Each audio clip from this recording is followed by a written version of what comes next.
Halo teman-teman, balik lagi di Behind the Bricks. Nah, kemarin yang pada nanyain rumah lebar 6 meter, ini nih rumah kompak yang dapat menampung 4 anggota keluarga dengan 2 ART dengan looks monokrom yang anti mainstream. Tonton video ini sampai habis ya.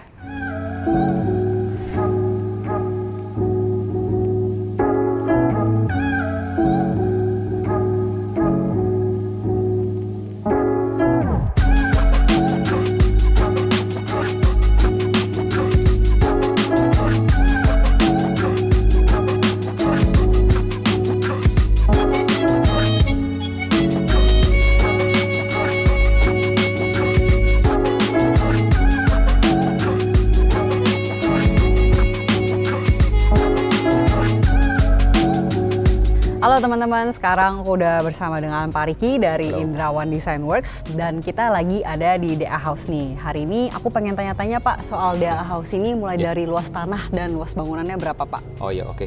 Kalau untuk luas lahan sekitar 90, jadi lebarnya 6, ke belakangnya itu 15 meter. Untuk luas bangunan, karena ini bangunannya 3 lantai, kurang lebih sih sekitar 178 meter persegi. Oh ini 3 lantai tapi nggak kelihatan kayak 3 lantai ya, dari betul, depan ya? Betul. Jadi memang pada awalnya kita pas desain itu kita juga kan mempelajari lingkungan sekitar. Jadi ini kan bangunan ini berdiri di kafling yang memang bertetangga dengan rumah-rumah yang dibangun oleh developer. Dan mayoritas mereka pun bangunan rumahnya kan 2 lantai. Nah kemudian ada keinginan dari owner juga, Pak jangan bikin bangunannya terlalu tinggi menjulang. Gimana nih cara mensiasatinya? Makanya kita bikin ya kesannya 2 lantai, padahal secara fungsi bangunan ada 3 lantai sebenarnya. Oke, kalau dari looks-nya ini nih, apalagi yang bagian hitam itu ya, boleh diceritain nggak Pak konsepnya dari DA House ini apa?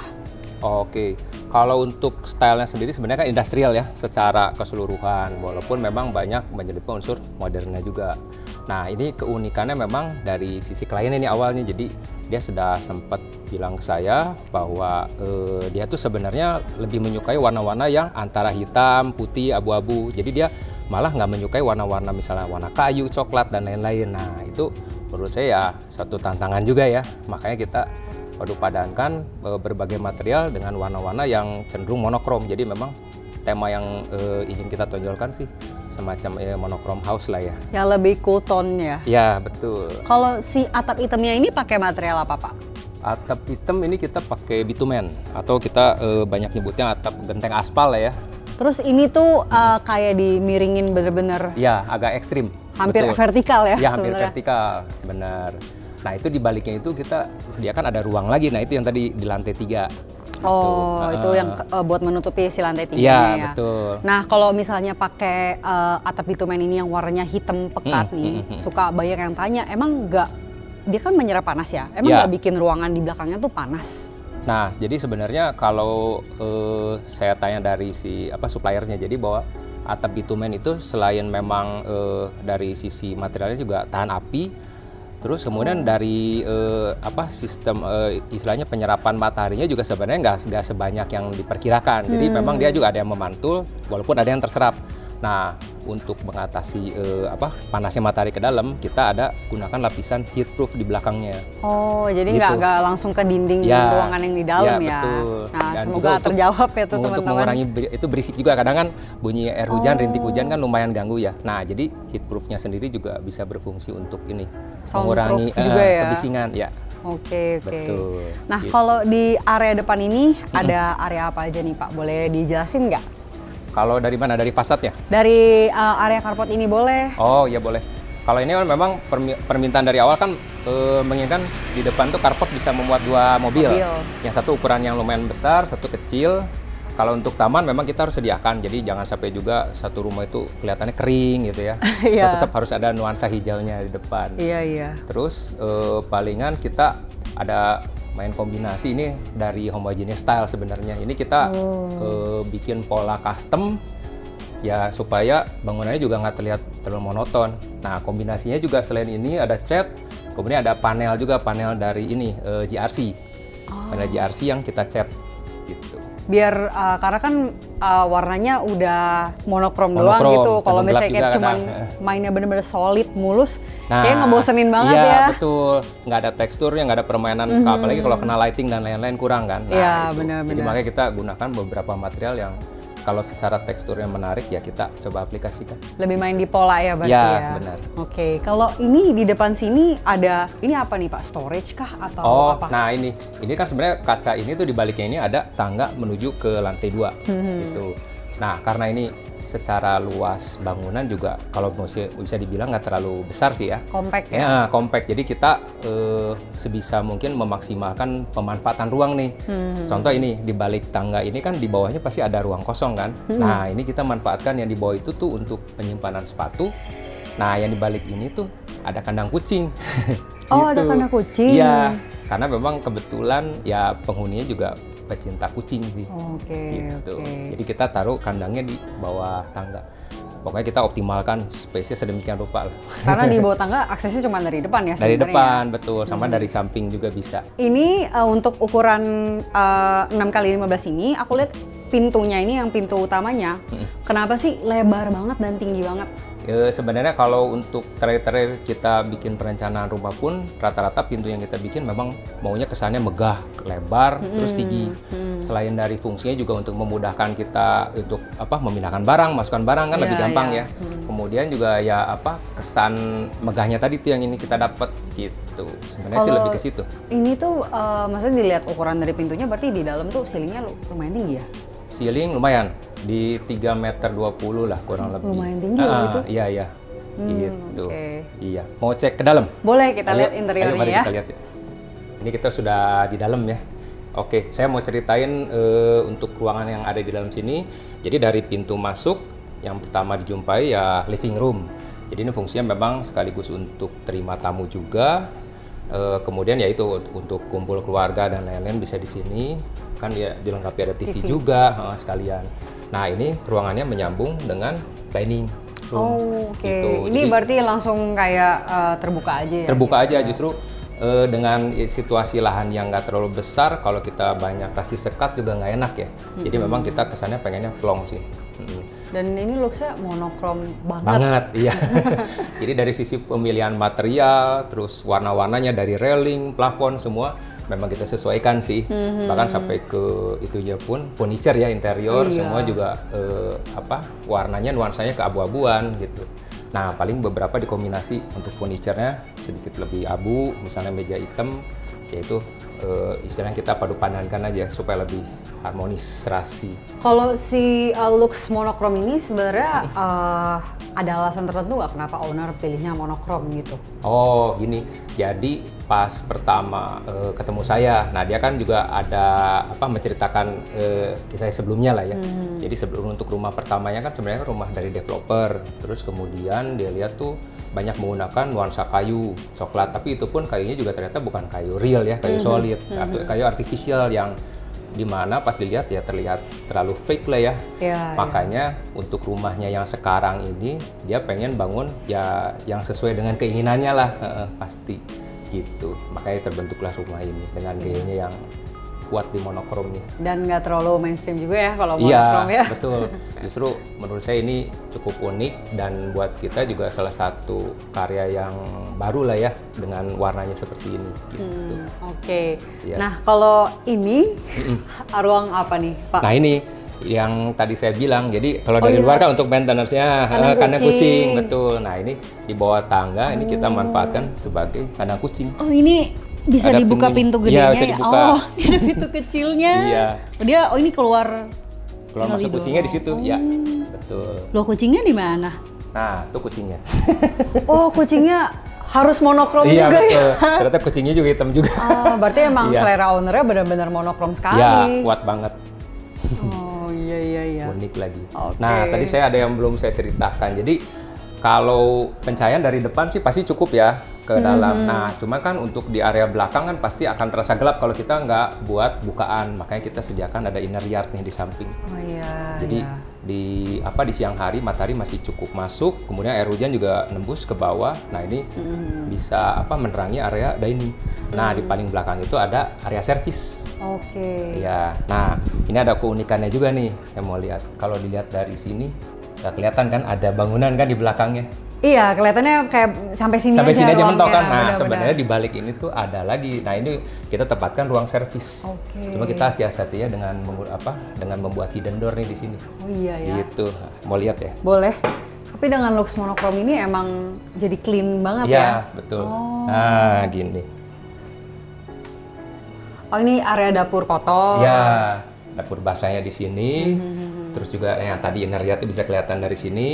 Ini berarti bisa diakses. Bisa diakses juga. Kalau dari depan bisa diakses. Dari depan hanya jendela aja. Jadi kalau dibuka sirkulasinya kan ada ini ya, ada pertukaran udaranya juga jadi nyaman. Jadi nggak sumpek sih. Oke. Karena kita juga pengennya dari awal rumah itu nggak mau full 1 kali 24 jam menggunakan AC kan. Kita perlu ada pertukaran udara alami kan. Oh, makanya Gitu. tadi di ruang tamu mungkin ini bisa dibuka terus tinggal kipas angin aja Nah, ya. tinggal kipas angin betul. Gitu. Oh. Lebih hemat energi juga sebenarnya. Kalau si taman ini berarti dia benar-benar void sampai atas. Atas, iya, kebuka. Berarti pasti ruangan kamar tidur di atas jendelanya dari si void ini ya? Iya, betul. oke. Dapat cahayanya dari sini. Kita coba lihat diningnya kali ya Pak, tadi Oh kita iya, belum bahas. boleh, boleh. Oke. Nah, ini kalau diningnya itu ada rekanan interior juga Pak? Ya, ada. Dari kita panggilnya sih Mas Ahmad sih. Dia yang bantu kita untuk mendesainkan interiornya. Dia desain and build ya kurang lebih seperti ini. Tapi memang untuk proses desainnya memang banyak tektokannya lebih banyak dengan owner. Kalau saya kadang-kadang mendampingi untuk bantu mengarahkan aja lah biasanya ya. Oke. Kalau ruang di sini, ini ruang apa Pak? Nah, ini ada kamar mandi. Kamar mandi. Kamar mandi untuk tamu ya biasanya. Nah, ini kita taruh di bawah tangga. Kalau di lantai 1 ini ada ruangan apa lagi Pak? Kalau lantai 1 sih udah sampai sini. Paling kalau mau kita explore ke lantai berikutnya. Boleh, Lantai 2. boleh. Boleh. Ayo, mari. Ini tangganya untuk ukuran rumah lebar 6 cukup lebar ya, 120 cm ya? Iya, Pak? 120, betul. Kok maksudnya di skala rumah yang kompak kan biasa ya udah tangga yang penting seadanya aja kan, tapi di sini dibikin lebar banget. Ya, karena menurut saya sih tangga tuh salah satu elemen yang paling penting di dalam rumah, apalagi kan untuk sirkulasi penghuni. Kemudian seringkali juga banyak keluhan juga kadang kalau dengan lebar tangga yang misalnya hanya 90. Pertama, kalau saat berpapasan kan agak susah ya, pasti sering tabrakan. Terus kedua, kalau kita mau pindahan sesuatu, bawa sofa dan lain-lain, itu tuh PR banget lah istilahnya ya. Iya. Nah, kalau lebar 120 tuh enak banget, memungkinkan. Iya. Tapi yang penting lebar tangga walaupun segini, tapi ruang lainnya juga kita nggak kurangi dari sisi space-nya secara kualitas ya. Jadi tetap masih spacious juga. Oke. Terus kalau soal lighting tangga nih, ini cukup unik sih. Aku nggak pernah lihat lighting tangga yang ditempel di atas tangga ya. Iya. Boleh jelasin nggak Pak kenapa pakainya sistem lighting seperti ini? Ya, jadi ini memang kalau dari perencanaan awal kita banyak pasang lampu tuh di anak tangga tuh per step malah kita kasih tambahan segala macam, tapi kan memang ada budget constraint juga. Nah, itu tuh memang salah satu yang jadi poin penting tuh di awal-awal kita merencanakan bahwa Pak, kalau bisa nih budget rumahnya jangan terlalu tinggi ya gitu. Kalau bisa di kisaran 1M. Nah, makanya jadi kita juga kan harus ada penghematan kan di berbagai sisi. Salah satunya lighting. Kita akhirnya nih kita hilangkan. Nah, tapi kan kita perlu pencahayaan kan. Iya, benar. Cuman jangan yang membuat terlalu silau kan. Jadi tetap kesan rumahnya juga nyaman, adem. Jadi kita custom sih sebenarnya ini. Oh, ini custom LED-nya. Oke. Gitu. Nah, tadi aku juga lupa tanya sih soal flooring. Ini flooring yang sama yang dipakai di lantai 1 juga ya? Ya, betul. Ini flooringnya pakai apa Pak? Pakai Indograce ukuran 80x80. Tipenya itu Titanio Statuario. Berarti mirip-mirip marmer gitu ya? Iya, benar. Kalau ini juga memang request langsung dari owner, ya udah kita yang penting kan dari sisi warna juga memang cocok kan. Iya, Putih ada nuansa abu-abu. Kalau di lantai 2 ini ada ruangan apa aja nih Pak? Nah, di atas ini fungsi yang private, jadi semuanya kamar tidur. Berikut Ada kamar mandi juga. berapa kamar tidur? Ada master bedroom 1, kemudian kids bedroom 2. Karena memang penghuninya kan 4 orang ya. Iya. Ayah, ibu sama anak 2. Nah, untuk kamar mandinya anak sharing nih. Sharing. Nah, jadi ini untuk kamar mandi anak-anaknya di sini. Oh, paling yang nggak monokrom kamar mandi anak Ya, ya. betul. Agak lebih playful sedikit ya. Ada lebih sedikit warna ya. Kalau interior kamar anaknya juga berarti bukan monokrom dong? Ada sedikit sentuhan, ada pinknya, ada apa ya sih? Oh, kita coba lihat kali boleh, ya. Boleh. Nah, ini yang pertama. Oh, ini kamar anak cewek ya, kamar tidur pasti anak cewek, ya. betul. Karena dari warnanya juga kelihatan ya. Lebih sedikit ada pinknya. Oh, kalau ini tuh berarti skylight ya? Skylight, ya. Nah, ini juga tercipta ya karena tadi terbatasnya lahan, terus ruang yang diperlukan kan cukup banyak. Akhirnya ada satu ruang yang memang akhirnya nggak dapat matahari langsung nih, makanya kita sengaja buatkan skylight nih langsung ke atas gitu. Jadi tetap terang sih ya. Terus ruang ini juga nggak berhadapan sama si taman tadi ya? Ya, betul. Pas ini kebetulan nggak dapat nih, tapi kalau kamar anak sebelah dapat gitu. Oh, nah, okay. nanti paling kalau mau kita lihat ke sebelah sih. Boleh, boleh. Boleh, oke. Oh, ini anak cowoknya. Nah, ini kamar anak cowoknya. Nah, tadi jadi untuk ngatasin kesumpekannya tadi, di sini kita kasih kaca dua arah juga, jadi supaya bisa ada cross ventilation, kemudian angin juga bisa minimal bertiup ke kamar anak yang tadi tuh seberang. Oh iya sih. Gitu. Benar. Karena emang masalah utama di rumah yang kompak itu sih ventilasi sama pencahayaan alami. Ya, gitu. betul. Apalagi kan kalau kamar kayaknya nggak sehat banget ya kalau ya, ada jendela ya. Iya, betul. Yang sepanjang hari itu harus menyala lampu, AC, nah iya. itu. Aduh. Ya nggak enak sih, nggak enak. Ya, makanya itu salah satu unsur yang paling penting sih menurut aku ya. betul. Untuk ngedesain bukaan sama cahaya Ya, gitu ya. betul. Oke. Kalau master bedroomnya di mana, Pak? Master bedroom tadi di sebelah sana. Mau ke sana boleh? Ya. Nah, ini dia master bedroomnya. Ini menghadap ke depan ya? Menghadap ke depan. Kalau Jadi, ini hadapnya ke arah mana tadi aku lupa tanya, Pak? ini tuh kebetulan memang ke arah selatan, jadi nggak langsung kena sinar matahari, lebih nyaman sebenarnya. Tapi pentangannya kan dapat. Makanya juga kita dari sisi bukaan pun kita buat secara maksimal sih, cukup besar sampai nih. atas ya? Mentok, bahkan bisa dibuka. Gitu. Nah ini langsung. Oh, Gitu. adem. Oh, adem banget ya. Iya. Berarti yang ini tuh si atap bitumen Atap tadi ya? atap bitumen benar. Gitu. Kalau dilihat dari ruang master bedroomnya kayaknya ownernya nggak nonton TV di dalam ya? Ya, nah itu tuh ada hubungannya sama tadi tuh keinginannya dari sang suaminya. Jadi dia tuh pengen disediakan satu ruang, sebutnya ruang multimedia. Nah itu mau diletakkannya di paling atas. Oh. Nanti di dalamnya di situ tuh akan ada ya fasilitas untuk nonton TV, selain untuk karaoke, main game, bahkan untuk kerja. Maka dari itu di master bedroom kita nggak sediakan tuh untuk fasilitas TV-nya tadi. Iya, Jadi iya. memang ownernya juga pengen kalau maksudnya masuk kamar tidur ya memang kita mau istirahat ya. Nah dapat tidur yang berkualitas ya makanya kita nggak sediakan TV sih. Berarti memang sesuai kebutuhan ownernya personal ya? Betul, Nah, persis. kalau ini berarti di belakang cermin ini ada kloset ya? Ada. Oh. Ini wardrobe semua, ada cerminnya juga. Nah sampai nyambung ke samping situ. Ini area rias ya? Ini untuk area rias. Nah di sampingnya tadi ini ada balkon ukuran kecil. Oh ini berarti ada akses ke balkon? Ada akses ke balkon juga, jadi dapat cahaya juga. Kita coba lihat ya Pak? Boleh. Balkon mini aja ya? Iya, ini. Nah ini. Ada kanopinya? Iya. Jadi aman sih. Nah ini lagi kebetulan cuaca hujan kita ini ya.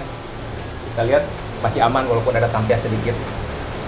Berfungsinya sebuat ini ya, jadi jemur ini ya? Iya, kadang-kadang karena mungkin hawanya cukup panas ya bisa untuk jemur juga sih. Palingnya di sini yang kita highlight sedikit, ini ada penggunaan material lagi sama pengulangan seperti di lantai 1 kita gunakan dinding dari papan jersey dan cat. Kalau untuk kanopinya sendiri hanya menggunakan material solar flat sih. Ini sama kayak kanopi mobil ya? Bentuk carport. Oke. Persis. Berarti materialnya sebenarnya pengulangan juga ya? Ya, memang kalau dari dalam satu rumah itu kita jangan terlalu banyak menggunakan berbagai jenis material. Tetap harus ada pengulangan di beberapa sisi karena kalau enggak ya jadi terlalu ramai. Nggak nyambung juga ya. Apalagi tadi balik lagi ke konsepnya yang mau simple, terus juga sifatnya monokrom ya seperti ini jadi. Oke. Kita lihat ke arah toilet ya. Oh iya. Nah, kemudian ini master bathroomnya ada di sini nih. Ini pakai sliding door ya, Pak? Pakai sliding, betul. Kenapa pakai sliding tuh, Pak? Pertama kan dari batasan luasan ruang juga kan. Kalau dengan sliding sebenarnya lebih simple dan nggak banyak makan ruang. Nah sebenarnya lagi itu ada bisa juga kan kalau dipikirkan ini kenapa nggak di fullin aja? Kita kan bisa bikin wardrobe sebenarnya kan di sini. Bisa hidden door juga. Betul. Cuma kalau dari setelah kita lihat nanti malah jadi kesannya lebih sumpek, kamarnya kesannya lebih kecil, kemudian nanti tabrakan sama pintu masuk sebenarnya. Makanya saya rasa sliding door salah satu solusi yang terbaik sih. Berarti nggak cuma soal pemanfaatan ruang, tapi soal sirkulasinya kalau nggak nyaman ya nah, percuma itu, ya. Iya benar. Okay. Kita juga kalau menciptakan banyak ruang penyimpanan, tapi juga akhirnya nggak bikin nyaman, jadi tidak berguna sih sebenarnya. Yang penting nyaman ya. Ya betul. Okay. Yuk kita lihat. Oh, nah ini stylenya benar-benar monokrom banget sih. Iya. Jadi penggunaan granitnya sampai sanitary wares-nya hitam semua, iya betul. Blinds-nya aja hitam ya. Hitam. Kamu nggak pernah lihat gantungannya, aksesoris, iya. Oh iya ya. Betul. Jadi memang konsisten sih. Oh kalau ini boleh tahu nggak lebih ke request dari klien ceweknya apa klien cowok? Kalau apanya?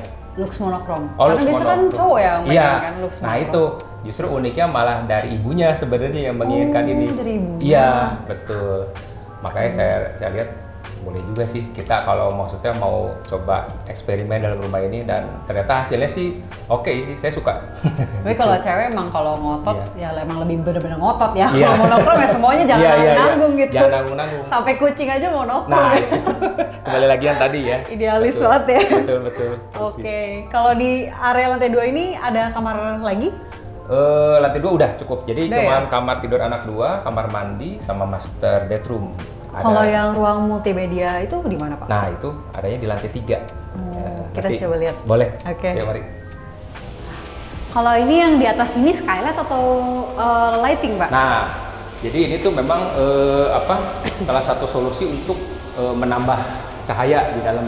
Jadi sebenarnya kalau siang hari saat lampunya ini nggak dinyalakan, itu sebenarnya skylight. Jadi dapat matahari dari atas. Jadi atapnya ada yang kita sobek, kita tutup dengan material yang transparan. Nah, jadi cahaya masuk gitu. Tapi kalau malam kita kan pengen ruangan ini tetap terang, makanya kita bikin semacam neon box lah di atas ini. Ada lightingnya juga ya? Ada lightingnya dengan LED. Kalau ini berarti dia pakai lapisannya pakai material apa Pak? Kalau ini sih hanya menggunakan akrilik warna putih susu sih. Tapi akriliknya nggak langsung kena sinar matahari? Enggak, karena dia masih ada space dengan pemiringan atap tadi yang saya bilang gitu. Jadi aman sih. Nah, kalau lantai 3 ini ada ruangan apa aja? Nah, ini lantai 3 ini sebenarnya yang dari awal saya ketemu dengan klien itu yang di highlight sebenarnya. Jadi dia dapat inspirasi dari biasalah dari kanal YouTube atau apapun. Dia bilang, "Pak, coba dibikinkan roof garden yang nyaman." Nah, ada tamannya, kemudian ada space untuk olahraga karena kebetulan suami istri ini menyukai olahraga. Nah, makanya kita sediakan ini di paling atas, langsung menghadap ke ini ya, keluar. Oh, itu berarti udah outdoor ya? Ya, udah langsung outdoor, betul.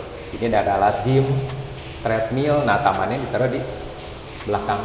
Kalau di situ berarti gudang? Itu gudang, ya, betul. Berarti ruangan ini bisa jadi gym, bisa buat cuci jemur juga ya, karena ada area servis juga? Benar, kalau memang lagi diperlukan boleh dijadikan itu juga sih sebagai servis. Nah, karena ini pun bersebelahan kan untuk area cuci-cucinya juga di sini kita sediakan kan, gitu. Jadi supaya lebih gampang. Oke, kalau di situ ada ruangan apa Pak? Di sini, nah sebelahnya ini ada musola. Gitu. Ini juga gede banget request, ya. Request dari awal juga kita sediakan musola ya untuk satu keluarga. Memang nggak bisa langsung berempat juga yang menggunakan gitu, paling bergiliran aja. Yang penting nyaman. Iya. Nah, untuk wudhu ada di sebelah di sini. Oh, berarti ada kamar mandi juga. Ada kamar mandi juga sekalian. Gitu. Biar nggak bolak-balik turun. Nah, bolak-balik ya, naik turun tangga juga repot. Iya, benar. Betul. Nah, yang terakhir ruang yang itu salah satu ini keperluan yang tadi yang saya cerita, ruang multimedia. Iya, betul. Ayo mari ini kita yang paling lihat. asik nih. Iya. Wah. Oh, ini kayak playroom gitu ya? Iya, betul. TV-nya gede juga. Ini sih istilahnya area mager banget. Iya, ini area santai banget area santai. Jadi layar LED udah 80 inch ke atas, kemudian ada fasilitas game, ya PS, ada komputer, ada PC juga bisa untuk kerja, ada sofa. Jadi memang ini ruang yang paling ini banget ya, gue banget kalau istilahnya untuk ownernya ya. Kita taruh sini. Nah, keunikan tadi itu kita manfaatkan ruang yang di bawah atap tadi. Kalau dilihat dari depan ya atap bitumen tadi yang miring. Posisinya di sini. Kalau siang hari asalkan kita buka jendela sih ini cukup ada sirkulasi udara, jadi nggak terlalu pengap. Tapi kalau di sini tuh pakai ini nggak sih peredam suara, karena kayak beda banget suasananya sama depan. Iya. Nah ini awalnya mau dikasihkan ini soundproof, tapi ternyata setelah jadi itu kita lihat juga kita dengar kan suara hujannya apa nggak kedengeran. Iya, padahal di luar lagi hujan gede kan. Nah iya, jadi sebenarnya ruang ini udah cukup kedap sih sebenarnya. Kita juga kalau bikin terlalu kedap juga kadang-kadang terlalu isolasi banget. Benar. Jadi saya rasa sih segini udah lebih dari cukup lah ya.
Aku penasaran sih Pak, untuk rumah 3 lantai ini durasi desainnya berapa lama, terus durasi konstruksinya berapa lama?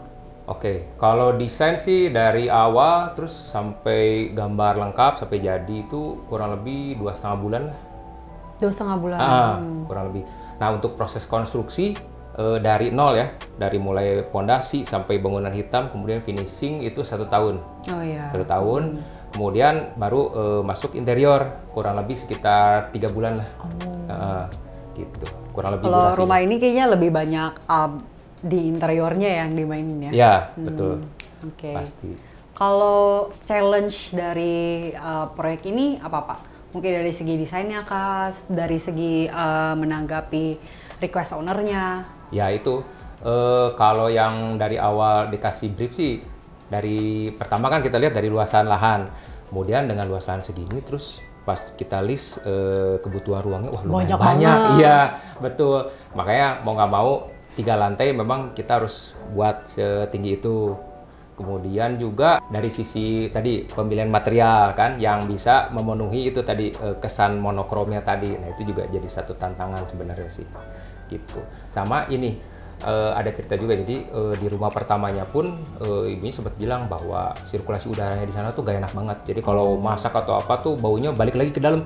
Akhirnya tuh ya jadi sumpek banget ya. Makanya di rumah ini kita bikin ada semacam inner yard, kemudian bukaan juga kita buat banyak supaya sirkulasi udaranya ini baik. Berarti yang di area dapur kotor tadi kalau buka pintu ya bisa keluar ya? Bisa ngalir, baunya. Betul. Ya, bisa kebantu juga. Selain memang ada penggunaan hood juga kan di atasnya. Gitu.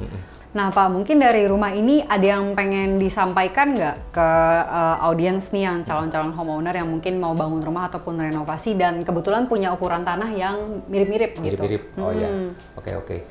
Sebenarnya kalau secara prinsip dasar tuh yang kadang saya pengen tekankan juga, ini memang untuk salah satu edukasi juga lah ya untuk masyarakat, bahwa sebenarnya kalau ingin mendapatkan apalagi dream homes ya, rumah yang sesuai impian kan, sebaiknya memang harus dengan desainer. Jadi bukan juga apalagi sekarang ya, model sekarang itu kan kita tinggal lihat dari berbagai YouTube, ini kan Instagram, dari YouTube dan lain-lain, kita bisa ambil contohnya terus kita main aplikasi sendiri tapi tanpa ada desainer yang istilahnya mendampingi. Biasanya hasilnya tidak akan sesuai gitu. Karena salah satu poin paling utama contoh layout dari organisasi ruang dan lain-lain, dan itu kan semua kan harus direncanakan secara matang. Jadi jangan sampai nanti tiba-tiba berbenturan lah nggak klop lah, nggak sinkron. Akhirnya kayak tadi kan sumpek karena kita nggak Iya. pikirin bukaannya di mana gitu. Jadi peran desainer menurut saya tuh salah satu paling poin penting dalam satu perencanaan rumah gitu. Nah kemudian didukung juga pasti dengan kontraktor yang handal juga, yang pasti dia bisa baca gambar, dari sisi komunikasinya juga baik ya kan, dengan arsiteknya, dengan desainer, dengan owner, yang pasti itu sih, dan kredibilitasnya juga baik dari sisi ini ya, portfolio. Terus yang pasti, nah tadi balik lagi dengan desainer, owner itu memang harus cukup talkative ya, jadi banyak berdiskusi, kasih inspirasi. Kadang-kadang kan kita punya ide dengan klien punya ide beda ya. Justru kita harus memadankannya, memadukannya supaya bisa terwujud rumah yang memang sesuai dengan keinginan owner, tapi dari sisi estetikanya ataupun taste-nya juga masuk dengan selera desainer. Nah itu jadi salah satu poin penting menurut saya. Mungkin gitu. Dari ownernya tuh sebenarnya nggak ada masalah kalau mau ngambil inspirasi dari YouTube ataupun Pinterest kan, tapi nggak bisa diplek-plekin sama persis, apalagi kalau ngambil denah rumah orang ya. Nah apalagi karena itu kebanyakan mungkin denah rumah seperti ini, tapi ternyata sama ini yang kita pelajarin di rumah-rumah, program ruangnya tuh disesuaikan sama aktivitas ownernya juga ya. Betul. Belum juga kita harus lihat kondisi lingkungan sekitar, itu juga sama kan. Jadi nggak bisa, contoh luas lahan di sini kan 6x15, rumah ini kita copy paste ke lingkungan lain, cluster lain, kondisinya beda ternyata, itu nggak bisa juga. Jadi memang kita dalam desain itu harus dipelajari lah segala sesuatunya supaya masing-masing bisa saling memperkuat. Banyak banget yang harus dipikirin ya. Jadi daripada kalian owner pusing, mungkin owner lebih better mempersiapkan budget aja, kita yang atur budgetnya dari desainer ya. Lebih baik begitu. Jadi desainer yang bantu atur. Kemudian yang paling sering nanti ditanyakan lagi ujungnya budget biasanya. Benar. Budgetnya berapa nih untuk 3 lantai seperti ini di rumah yang compact ya? Iya, compact. Kalau untuk budget sendiri sih ini memang dari awal owner sudah bilang, Pak paling budgetnya di sekitar 1 M-an katanya. Itu hanya murni untuk bangunan aja. Sipil ya? Sipil aja, kerjaan sipil. Kalau untuk interior saya kurang tahu sih. Gitu. Oh ya, interior di luar furnitur, di luar built-in furnitur juga ya. Halus, baik-in yang built juga ya, built-in. Oke, berarti 1 M untuk 3 lantai. Struktur 3 lantai ya. Kurang lebih. Masih istilahnya masih bisa diwujudkan sih sebenarnya untuk zaman sekarang. Oke. Gitu. Nah, mungkin segitu aja teman-teman nih house tour hari ini, dan bagi teman-teman yang masih penasaran sama karya-karya Pariki lainnya bisa dicek di mana nih Pak? Kalau untuk Instagram ada di @indrawandesignworks, atau saya juga kan ada menyimpan portfolio juga ya di Arsitak. Itu ada di profil saya di Indrawan Design Works juga ada. Oke, langsung dicek aja teman-teman. Kalau kalian punya pertanyaan lebih soal DA House ini, bisa komen di bawah, nanti kita bantu jawabin. Jangan lupa like, share, and subscribe karena kita butuh banget dukungan kalian supaya kita bisa kasih lihat kalian inspirasi rumah lainnya. See you in the next episode. Dadah!